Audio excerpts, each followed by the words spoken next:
ओम शांति। 29 जनवरी 2025 बाबा के महावाक्य हैं। बाबा कहते, मीठे बच्चे, तुम्हें अपने योग बल से ही विक्रम विनाश कर पावन दुनिया बनानी है। यही तुम्हारी सेवा है। प्रश्न, देवी देवता धर्म की कौन सी विशेषता गाई हुई है? उत्तर, देवी देवता धर्म ही बहुत सुख देने वाला है। वहाँ दुख का नाम निशान नहीं। तुम बच्चे 3/4 सुख पाते हो। अगर आधा सुख आधा दुख हो तो मज़ा ही ना आए। ओम शांति। भगवानुवाच, भगवान ने ही समझाया है कि कोई मनुष्य को भगवान नहीं कहा जा सकता। देवताओं को भी भगवान नहीं कहा जाता। भगवान तो निराकार है, उनका कोई भी साकारी व आकारी रूप नहीं है। सूक्ष्म वतन वासियों का भी सूक्ष्म आकार है, इसलिए उसको कहा जाता है सूक्ष्म वतन। यहाँ साकारी मनुष्य तन है, इसलिए इसको स्थूल वतन कहा जाता है। सूक्ष्म वतन में यह स्थूल 5 तत्वों का शरीर होता नहीं। यह 5 तत्वों का शरीर बना हुआ है, इनको कहते हैं मिट्टी का पुतला। सूक्ष्म वतन वासियों को मिट्टी का पुतला नहीं कहेंगे। डिटी देवता धर्म वाले भी हैं मनुष्य, परंतु उनको कहेंगे दैवी गुण वाले मनुष्य। यह दैवी गुण प्राप्त किए हैं शिव बाबा से। दैवी गुण वाले मनुष्य और आसुरी गुण वाले मनुष्यों में कितना फर्क है। मनुष्य ही शिवालय व वैशाल्य में रहने लायक बनते हैं। सतयुग को कहा जाता है शिवालय। सतयुग यहाँ ही होता है, कोई मूल वतन व सूक्ष्म वतन में नहीं होता। तुम बच्चे जानते हो वह शिव बाबा का स्थापन किया हुआ शिवालय है। कब स्थापन किया? संगम पर। यह पुरुषोत्तम युग है। अभी यह दुनिया है पतित तमो प्रधान। इसको सतो प्रधान नई दुनिया नहीं कहेंगे। नई दुनिया को सतो प्रधान कहा जाता है। वही फिर जब पुरानी बनती है तो उसको तमो प्रधान कहा जाता है। फिर सतो प्रधान कैसे बनती है? तुम बच्चों के योग बल से ही तुम्हारे विक्रम विनाश होते हैं और तुम पवित्र बन जाते हो। पवित्र के लिए तो फिर जरूर पवित्र दुनिया चाहिए। नई दुनिया को पवित्र, पुरानी दुनिया को अपवित्र कहा जाता है। पवित्र दुनिया बाप स्थापन करते हैं, पतित दुनिया रावण स्थापन करते हैं। यह बातें कोई मनुष्य नहीं जानते। यह 5 विकार ना हो तो मनुष्य दुखी होकर बाप को याद क्यों करें? बाप कहते हैं मैं हूँ ही दुख हरता सुख करता। रावण का 5 विकारों का पुतला बना दिया है, 10 शीश का। उस रावण को दुश्मन समझकर जलाते हैं।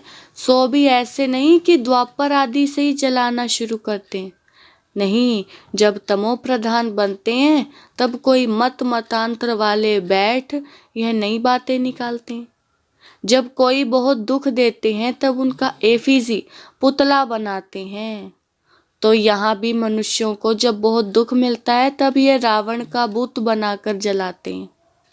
तुम बच्चों को 3/4 सुख रहता है, अगर आधा दुख हो तो वह मजा ही क्या रहा। बाप कहते हैं तुम्हारा यह देवी देवता धर्म बहुत सुख देने वाला है। सृष्टि तो अनादि बनी हुई है। यह कोई पूछ नहीं सकता कि सृष्टि क्यों बनी, फिर कब पूरी होगी। यह चक्र फिरता ही रहता है। शास्त्रों में कल्प की आयु लाखों वर्ष लगा दी है।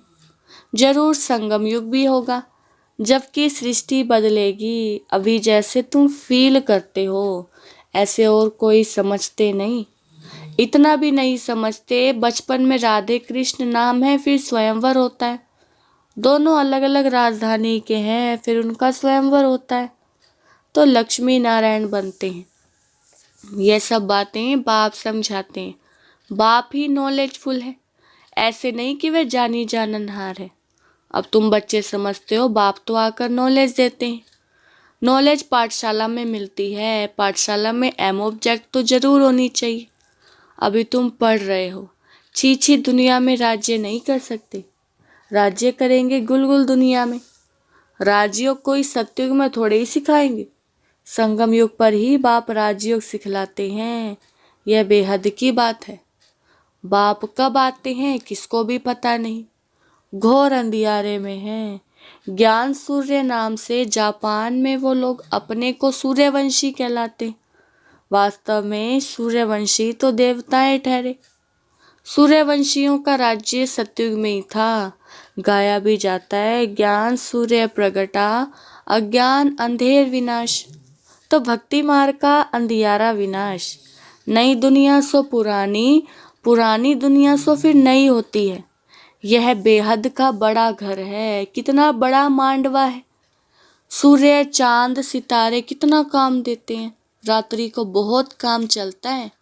ऐसे भी कई राजा लोग हैं जो दिन को सो जाते, रात को अपनी सभा आदि लगाते हैं, खरीदारी करते हैं। ये अभी तक भी कहाँ कहाँ चलता है। मील शादी भी रात को चलती है। यह है हद के दिन रात, वह है बेहद की बात। ये बातें सिवाय तुम्हारे और किसकी बुद्धि में नहीं है। शिव बाबा को भी नहीं जानते, बाप हर बात समझाते रहते हैं। ब्रह्मा के लिए भी समझाया है। प्रजापिता ब्रह्मा है। बाप जब सृष्टि रचते हैं तो जरूर किसमें प्रवेश करेंगे। पावन मनुष्य तो होते ही सतयुग में है। कलयुग में तो सब विकार से पैदा होते हैं, इसलिए पतित कहा जाता है। मनुष्य कहेंगे विकार बिगड़ सृष्टि कैसे चलेगी। अरे देवताओं को कहते हो संपूर्ण निर्विकारी, कितनी शुद्धता से उन्हों के मंदिर बनाते हैं। ब्राह्मण बिगर कोई को अंदर अलाउ ही नहीं करेंगे।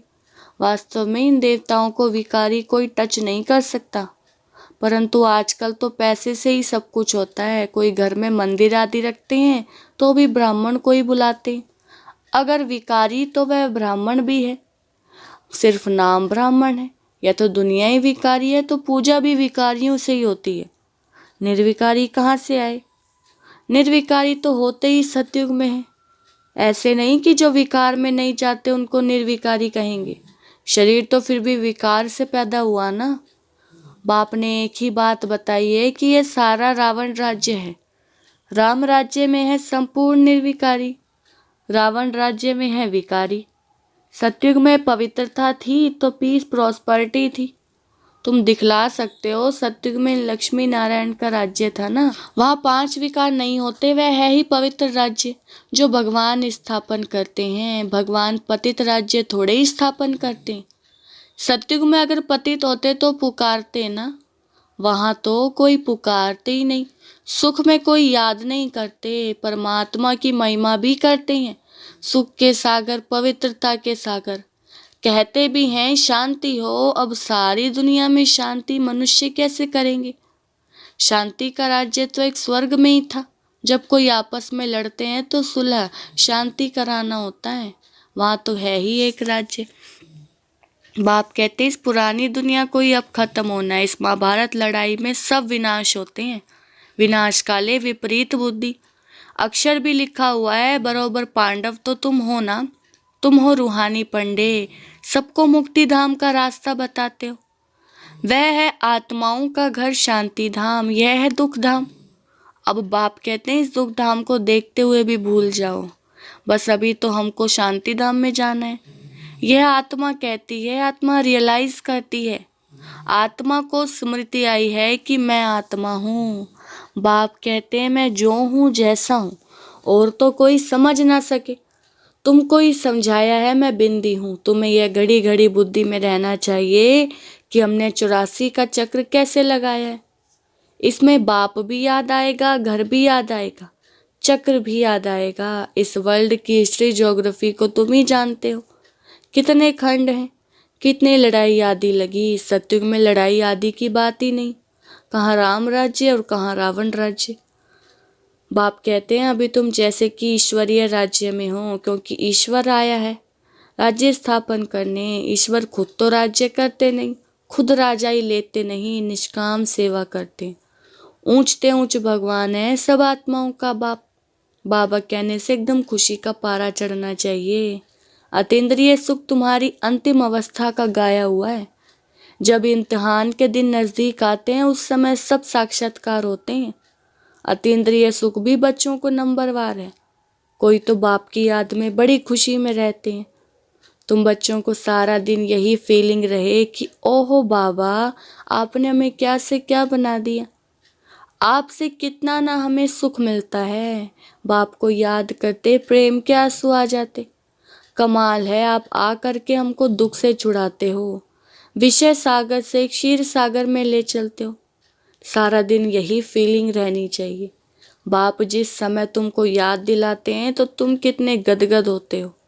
शिव बाबा हमको राजयोग सिखला रहे हैं। बरोबर शिवरात्रि भी मनाई जाती, परंतु मनुष्यों ने शिव बाबा के बदले श्री कृष्ण का नाम गीता में दे दिया है। यह बड़े ते बड़ी एकज भूल है। नंबर 1 गीता में भी भूल कर दी है। ड्रामा ही ऐसा बना हुआ है। बाप आकर यह भूल बताते हैं कि पतित पावन मैं हूँ व श्री कृष्ण। तुमको मैंने राजयोग सिखलाए, मनुष्य से देवता बनाया। गायन भी मेरा है ना, अकाल मूर्त अजोनी। श्री कृष्ण की यह महिमा थोड़े ही कर सकते, वह तो पुनर्जन्म में आने वाला है। तुम बच्चों में भी नंबरवार हैं जिनकी बुद्धि में यह सब बातें रहती हैं। ज्ञान के साथ चलन भी अच्छी चाहिए। माया भी कोई कम नहीं, जो पहले आएंगे वह जरूर इतनी ताकत वाले होंगे। पार्टधारी भिन्न भिन्न होते हैं ना, हीरो हीरोइन का पार्ट भारतवासियों को ही मिला हुआ है। तुम सबको रावण राज्य से छुड़ाते हो, श्रीमत पर तुमको कितना बल मिलता है। माया भी बड़ी दुष्टर है, चलते चलते धोखा दे देती है। बाबा प्यार का सागर है तो तुम बच्चों को भी बाप समान प्यार का सागर बनना है। कभी कड़वा नहीं बोलो। किसको दुख देंगे तो दुखी होकर मरेंगे। ये आदतें सब मिटानी चाहिए। गंदे ते गंदी आदत है विषय सागर में गोते खाना। बाप भी कहते हैं काम महाशत्रु है। कितनी बच्चियां मार खाती हैं। कोई कोई तो बच्ची को कह देंगे बल पवित्र बनो। अरे पहले खुद तो पवित्र बनो। बच्ची दे दी, खर्चे आदि के बोझ से और ही छूटा, क्योंकि समझते हैं पता नहीं इनकी तकदीर में क्या है। घर भी कोई सुखी मिले या ना मिले, आजकल खर्चा भी बहुत लगता है। गरीब लोग तो झट दे देते हैं, कोई को फिर मोह रहता है। आगे एक भीलनी आती थी, उनको ज्ञान में आने नहीं दिया क्योंकि जादू का डर था। भगवान को जादूगर भी कहते हैं, रहमदिल भी भगवान को ही कहेंगे, श्री कृष्ण को थोड़े ही कहेंगे। रहमदिल वह है जो बेरहमी से छुड़ाए। बेरहमी है रावण। पहले पहले है ज्ञान, ज्ञान भक्ति फिर वैराग्य। ऐसे नहीं कि भक्ति ज्ञान फिर वैराग्य कहेंगे। ज्ञान का वैराग्य थोड़े ही कह सकते। भक्ति का वैराग्य करना होता है, इसलिए ज्ञान भक्ति वैराग्य ये राइट अक्षर हैं। बाप तुमको बेहद का अर्थात पुरानी दुनिया का वैराग्य कराते हैं। सन्यासी तो सिर्फ घर बार से वैराग्य कराते हैं। यह भी ड्रामा में नूंद है, मनुष्यों की बुद्धि में बैठता ही नहीं। भारत 100% साल्वेंट निर्विकारी हेल्दी था, कभी अकाली मृत्यु नहीं होती थी। इन सब बातों की धारणा बहुत थोड़ों को ही होती है। जो अच्छी सर्विस करते हैं वे बहुत साहूकार बनेंगे। बच्चों को तो सारा दिन बाबा बाबा ही याद रहना चाहिए, परंतु माया करने नहीं देती। बाप कहते हैं सतो प्रधान बनना है तो चलते फिरते खाते मुझे याद करो। मैं तुमको विश्व का मालिक बनाता हूँ, तुम याद नहीं करेंगे। बहुतों को माया के तूफान बहुत आते हैं। बाप समझाते हैं यह तो होगा, ड्रामा में नूंद है। स्वर्ग की स्थापना तो होनी ही है। सदैव नई दुनिया तो रह नहीं सकती। चक्र फिरेगा तो नीचे जरूर उतरेंगे। हर चीज नई से फिर पुरानी जरूर होती है। इस समय माया ने सबको अप्रैल फूल बनाया है। बाप आकर गुलगुल बनाते हैं। अच्छा, मीठे मीठे सिकिलदे बच्चों प्रति माता पिता बाप दादा का याद प्यार और गुड मॉर्निंग। रूहानी बाप की रूहानी बच्चों को नमस्ते। हम रूहानी बच्चों की रूहानी बाप दादा को नमस्ते नमस्ते, गुड मॉर्निंग। धारणा के लिए मुख्य सार। फर्स्ट पॉइंट है बाप समान प्यार का सागर बनना है। कभी किसी को दुख नहीं देना है। कड़वे बोल नहीं बोलने हैं। गंदी आदतें मिटा देनी हैं।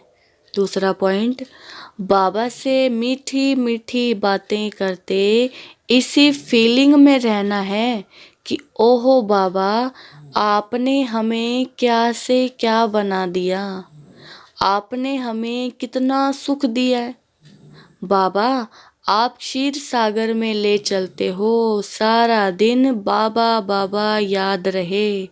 वरदान, सर्व संबंध और सर्व गुणों की अनुभूति में संपन्न बनने वाले संपूर्ण मूर्त भव। विस्तार, संगम युग पर विशेष सर्व प्राप्तियों में स्वयं को संपन्न बनाना है। इसलिए सर्व खजाने, सर्व संबंध, सर्व गुण और कर्तव्य को सामने रख चेक करो कि सर्व बातों में अनुभवी बने हैं।